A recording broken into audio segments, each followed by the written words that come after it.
Thank you, Emina, for your presentation. Hej da, or hi there in Swedish. My name is Ferris, and I'll be going over oral and nonverbal communication and the norms in Swedish culture.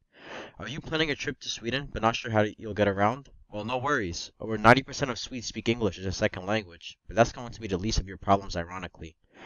The Swedes have a different approach to conversation and body language that I'll be covering. From being in public or going to a business meeting, we'll cover the basics of each scenario and what the norms are. Once we go through this segment, you'll be a natural that the Swedes won't even know that you're a tourist. So are Swedes friendly? The first question that's probably running through your mind is, are the Swedish friendly? Well, first, let's go over the fact that Sweden is part of the Scandinavian countries, which all tend to rank the highest and the happiest places on earth. But despite such a high score, many foreigners can see the Swedes as cold and irritated when approaching them. But this is just how Swedes are, so don't take it too personally. The Swedish are very respectful to strangers and prefer to have a direct conversation that gets straight to the point. The Swedes hate going off on tangents, which can be quite common in the United States. Swedes tend to be very participative in conversations by allowing everyone to have a turn and will never interrupt the person speaking, as that is considered rude and delinquent. Swedish people will also be very formal in their approaches, and with people they are not familiar with, often using surnames such as Mr. and Mrs., and using very careful word choices as to not offend any of their fellow Swedish. The do's and don'ts. Let's go over some pet peeves and points for when you finally arrive at Sweden and are anxious to get yourself out there. One thing that Swedes don't like is yelling or talking out loud in public. They prefer to keep things ordeal and quiet. If you were to be talking out loud, many will look at you in public like you're a madman. As shown in the example on the slide, the woman feels very uncomfortable and in disgust as the man is speaking out loud on the phone in public, as she feels that this is causing a public disturbance. In the second scene, the man is speaking quietly, as do most Swedes, which the woman does not mind. Another thing to take note of is that the Swedes don't like small talk at all, actually. They like to get straight to the point and move on with their day, as they value privacy heavily. Sometimes Swedes go on their phone just to avoid having a small talk with someone they might know. When talking to another Swedish person, it is imperative that you keep a modest tone and use literal words. Boasting is seen as an immature way of trying to describe things that can make Swedes lose respect for you or even bring discredit to the point or argument you're trying to make. Swedes like everything to be literal and done so in a modest way, which can be seen as a contrast to American culture where everything is so overemphasized in order to gain more interest or attention to the topic at hand. Now, watch your step. Let's talk about some nonverbal etiquettes that the Swedes like to have that you may not pick up on right away. Swedish people heavily value their personal space to a very high degree.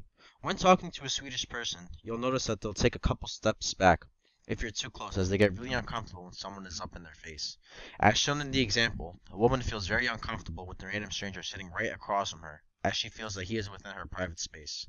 The second scenario is a more favorable one for the woman, where the man is sitting diagonally from her, avoiding direct face-to-face contact and confrontation. The same also goes with physical touching. Swedes don't like being touched, such as pats on the back or even touching their arms, as it violates their personal space, and they're big advocates for having their own personal space. When walking down the streets, avoid making eye contact with people that you don't know, as this makes Swedes very uncomfortable and can make them think that you're even a threat. It's best not to stare or lock eyes with someone as you're making your way through the busy streets of Stockholm. Although this last one might shock you, do not smile at Swedish people on the streets.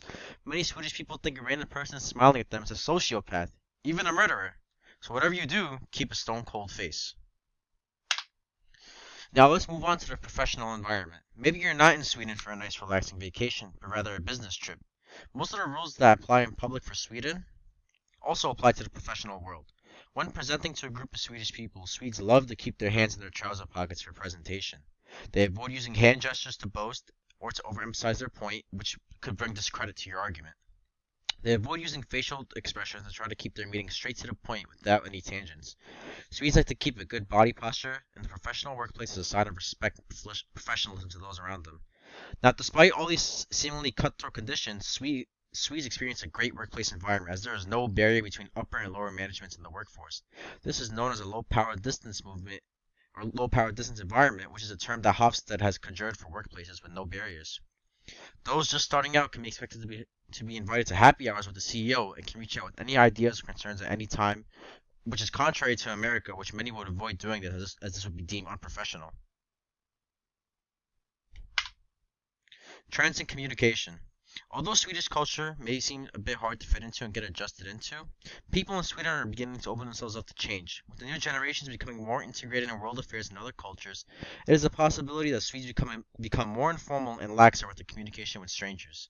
Not to say that they aren't welcoming to strangers, it's just strangers will have an easier time adjusting to the culture and meeting new individuals in Sweden. Swedes are becoming more social as society progresses and as more younger Swedes open themselves up to different cultures around the world.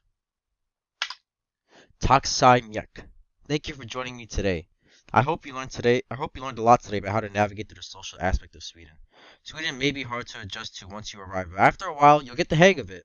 Although it catch you off guard that people from one of the happiest countries in the world aren't so open to strangers, you now have the skills to navigate through Sweden like a natural. Just remember, keep to yourself, don't be loud, and no touching. Sweden is a great place with lots of experience to offer, and it's a must go for many. Thank you so much for joining me here today.